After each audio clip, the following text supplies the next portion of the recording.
Hey, Chris here from Permasystems. Finally doing an update.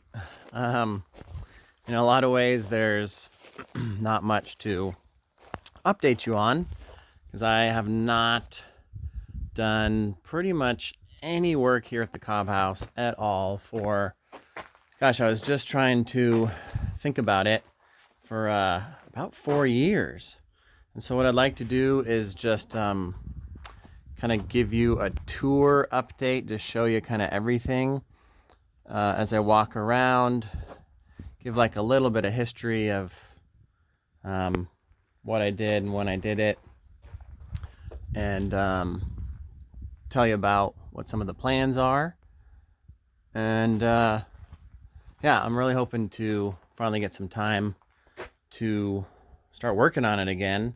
A lot of things happened over these past few years, and but yeah, I think I finally have time, and today I'm here, I'm everything's kind of in disarray. I had things stored in bins and taking it out, seeing what I got to do some organizing, a lot of things to catch up on here, but the whole place looks solid. I mean, because it doesn't have the real roof on yet. It's just plywood kind of as a placeholder for now, and as a structure to put in the ferro cement roof to lay that up against. It's not totally sealed up there, so there's some spots where some water is leaking down, like over here, but it's fine. It's just like a little worn from erosion coming down from those cracks, which is totally fine. I designed this with big eaves just so we could create a really nice little microclimate here. And with the big eaves too, it helps protect the cob, just gives us more outdoor living space. This big overhang, I mean, the building itself is obviously it's not square, it's not any shape really, but it's like 12 by 16 feet, something like that. And then we have this huge overhang because I wanted lots of outdoor space in the front, a smaller one in the back. And then this building faces almost perfectly south. That's about south, and then it's tilted a little bit towards the east, so it'll capture that morning sun in the winter a little bit more. We have a couple of deciduous trees here, so they'll be shaded and covered in leaves in the summer, but then the winter they'll lose their leaves and allow that light to come into this area. This big square here will be a big sliding glass door, so when the sun's low in the winter, low in the sky, come in, hit this window, heat it up, and in the summer, when the sun's really high, straight up above, this whole thing will just be super shaded and cool. We've been planting trees all around here. I can talk more about some plants later on, but I'll just walk around a little bit, show you what's going on. So this is a cob structure. The cob here is just clay, sand, and straw. Clay from the property that we dug up, sand that just kind of accumulated in one of the ponds, and then the straw, we did buy straw bales for this.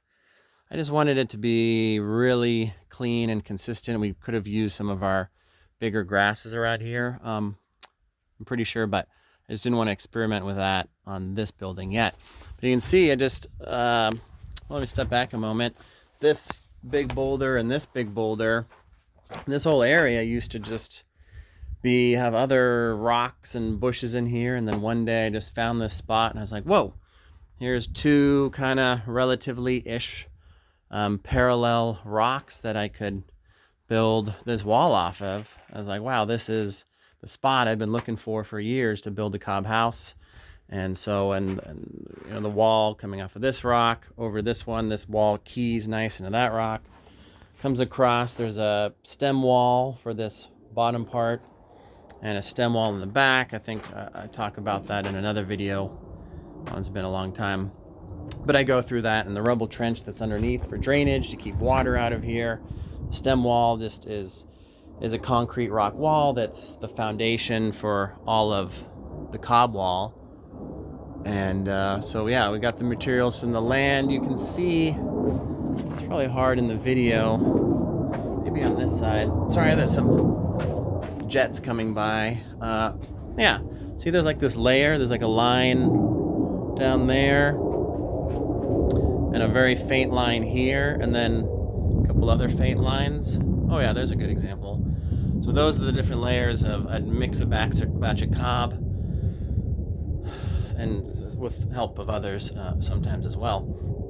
And we just stack it up on the wall, pushing it with our hands, using a couple different techniques to just, yeah, slowly build it up even over time. And then once we finish that batch, we'd let it dry a little bit and then make another batch another day and keep up. So every batch is a little different because of the clay. We have some grayer clays, whiter clays, redder clays, darker clays, so it's kind of fun. You can see those different layers, and it'll be really neat when we do a final plaster coat over all this. You know, there's some uneven spots right now, but when we do the final coat, it'll be fun to play with different colors and do some designs and stuff like that.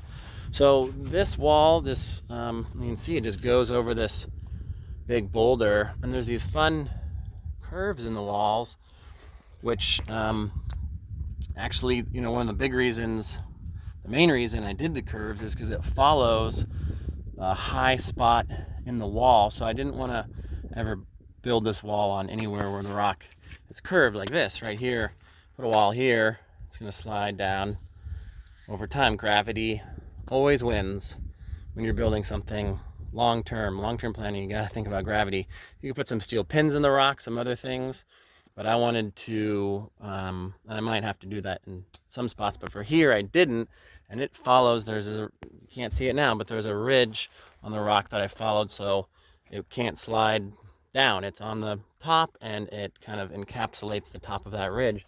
So it worked out so cool, the way it followed this ridge.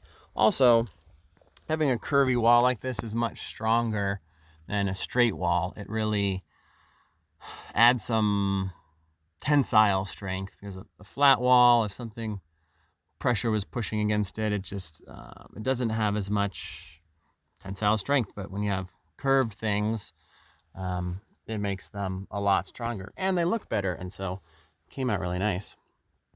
I'm going to integrate this ferro cement tank I built. It's 300 gallons. It's pretty small. I built a little pad for it.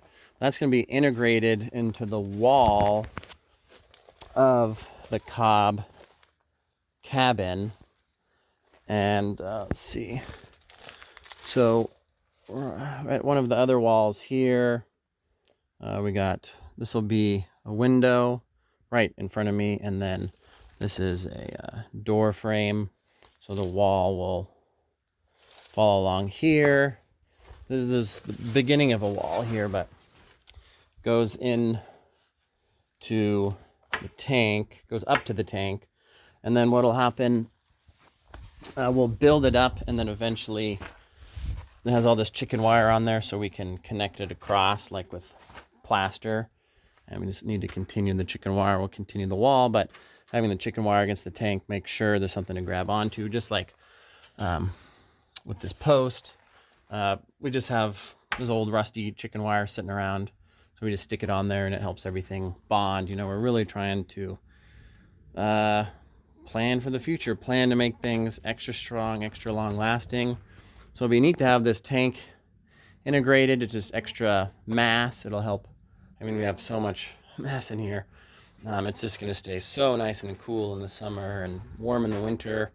We might not even need a stove in here, but if I do a stove, I'd put it over in this corner, just because this nice overhang, the heat from the stove. It could be a rocket stove. It could just be a little tiny regular wood stove, because it's going to take so little to heat this place up. Stick it in this corner, and it'll kind of really heat up the mass of the rock, heat up the mass of the tank. And again, that tank will be totally covered in Cobb. Some parts thin layers, some parts thick, but you won't even really know it's there. And so the purpose of this tank is 300 gallons. It's not a lot. It can go pretty quick. It's going to be like a first flush. So when water comes off the roof, if there's like dirt, sediments or things, they'll get caught in this tank, and then eventually later I'm going to put, it'll be an overflow, a bulkhead that attaches into this tank, comes out, goes down underground over to here. There's sumac eating grass. Is that some good grass, sumac? Yeah? Is that good? Yeah, we got high quality grass here. The pipe will go over to a much bigger tank. Let me step back so you can try to get a sense of the bigger picture. Lighting's not the best from that angle, but and we planted some different things back here just to give you an idea of what everything's looking like. But the tank will be sitting over here, which just makes sense for now. But just trying to give you a better view all around of the house. But you can see it's like hard to get a great shot. It just all blends in so well with all the plants and the rocks and everything.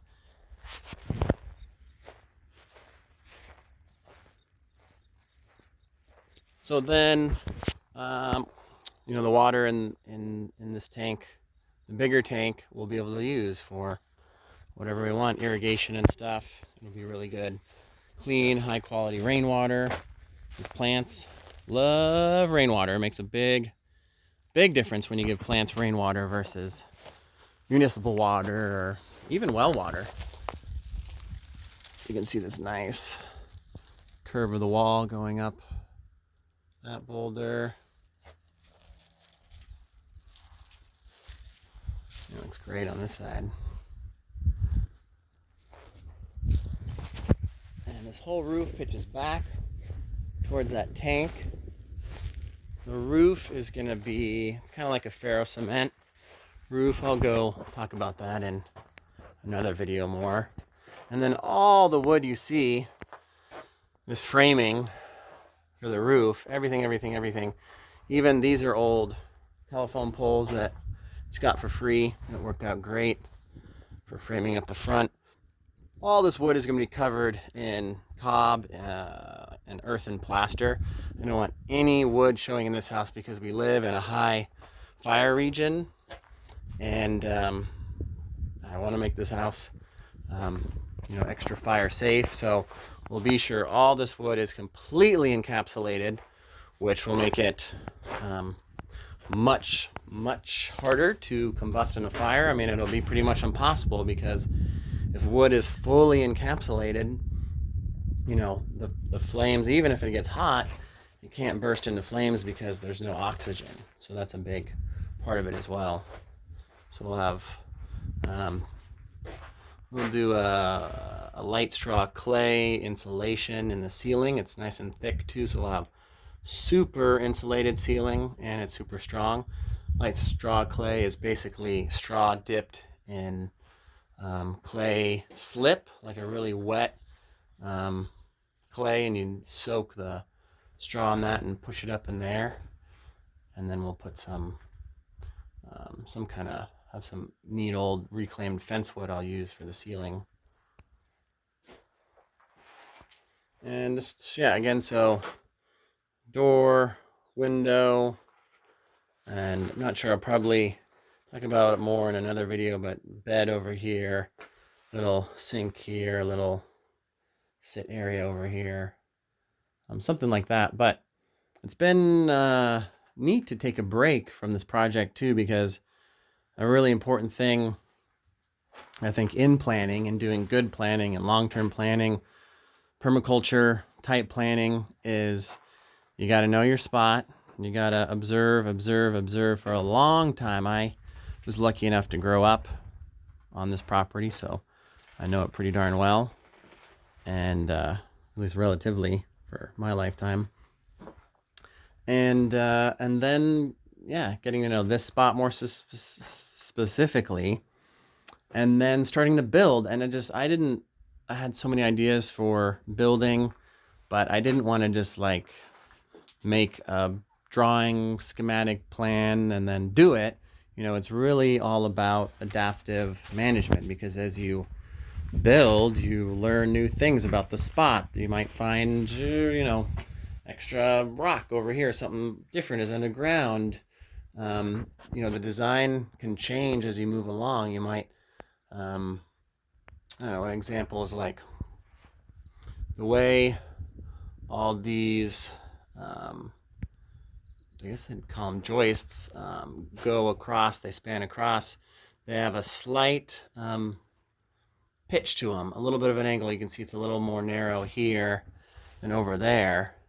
And like I didn't put that necessarily into the original plan. I knew the shape of the roof would need something like that, but when I actually did all the math for this thing across, it just worked out super good and nice and even for the spacing on this side versus this side.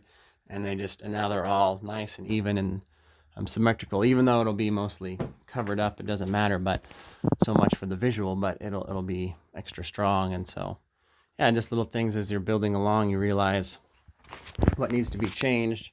Another example that is going to be my first change I'm going to work on today is, so you'll see better when I go up on the roof, but there's 4x4 posts.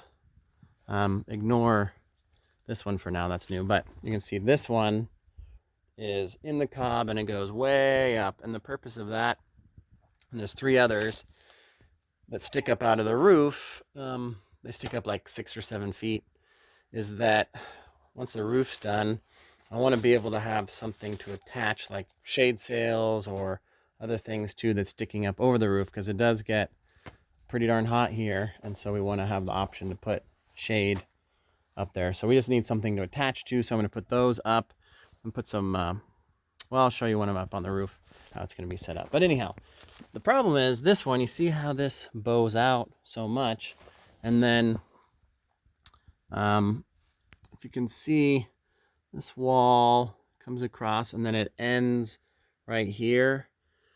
So I'm not sure how this happened. It's been quite a while, but it just doesn't make sense to like build the cob wall so far out this way when we need to go that way. So it'd be way more cob. It would be less strong because the way the angle of this rock is, if we're building out at this angle, it's just, you can put pins and stuff in there to hold it, but it's just not a good surface to build off of with a slope like that. And we don't need to, so I'm gonna just basically gonna chop this out. I have this other post is gonna replace this one. Then I can move some of this framing and move this guy over to line up, and it's going to line up better with everything doing this, because I kind of had to work, this was a fixed item, and so I worked off of that to do all these other things, but now I'm going to get that in the best spot, and then that'll let kind of all the angles come together a little bit better for this roof line. And yeah, it's going to be much, much better. So I'll have this post attached to this frame and attached to the framing up above, and yeah, it'll just move it over just enough again and cut this off, and then the wall, when we build it, it'll just go straight. It's hard to show in a video, but it'll go more or less straight up behind this board right to the wall. And even though the rock's still slanted here, we're going to be pressing up against, well, pressing up against isn't the right way to describe it, but the framing will help support it in some ways. And this big, it'll be pushing more up against the center of this wall, instead of like this would have been gravity, I mean, is what is kind of pushing against this way, which there's not much support. And this would be the only support. But now we have our wall going up on this side. It's all gravity is going to like hit this whole wall and not go anywhere. So it'll be much, much stronger. So that's a big thing. Not a big thing, but something I realized that, it's great to take a break, step back, look around and see, what have I learned? What have I seen? What could I do differently than I originally was planning, or that I was planning along the way. So let's just go up here. So, yeah, this is just plywood. I just painted it, so some paint I found so it'd last a little bit longer since I had the delay in time. But you can see these 4 posts sticking up. That's what I was talking about. There's the one over there that I'm gonna replace. And these horizontal parts, that's just for holding in place for now. Those will come down. And then just these verticals, they're just there to keep it plumb because there's nothing here originally. That's why I started with this frame, kind of built off of it. So those could probably even come down now. But the verticals, I'll do like an arch between this one, whoop, to that one, this front right here, and then do an arch in the back from this one to this one. So these 2 cool big arches that, yeah, I could hook shade sails on or have plants growing or something like that. So I've done a lot, and I mean, there's a lot more to do, but the big thing is let's get this back wall finished, which won't take too long. Then finish this side of the roof, and then to get the actual roof on top, then this thing will be really sitting pretty. I mean, it'll be so much safer and less susceptible to rain getting in there and wearing things off, because the roof is going to be kind of like a hybrid ferro cement roof. I'll talk about that more in another video, but this is you do use cement, which try to avoid as much as possible, but with this technique we can use very little cement matched with a small amount of steel mesh and get something really strong, really waterproof, that's going to just last so long. So yeah, that's kind of the update for now. I'm going to get to work on this post over here, and that'll be the first thing, and then we'll see if I have time and start hopefully doing a little bit of cobbing. Maybe we can have some cob days and get this baby going again. So there's a little top-down view if you can see anything. Yeah, thanks for checking in, and I'm excited to get back to work on this, and I'm gonna really try to make more videos and do more updates and yeah, do more of the education things, which I love so much. All right, thanks, bye.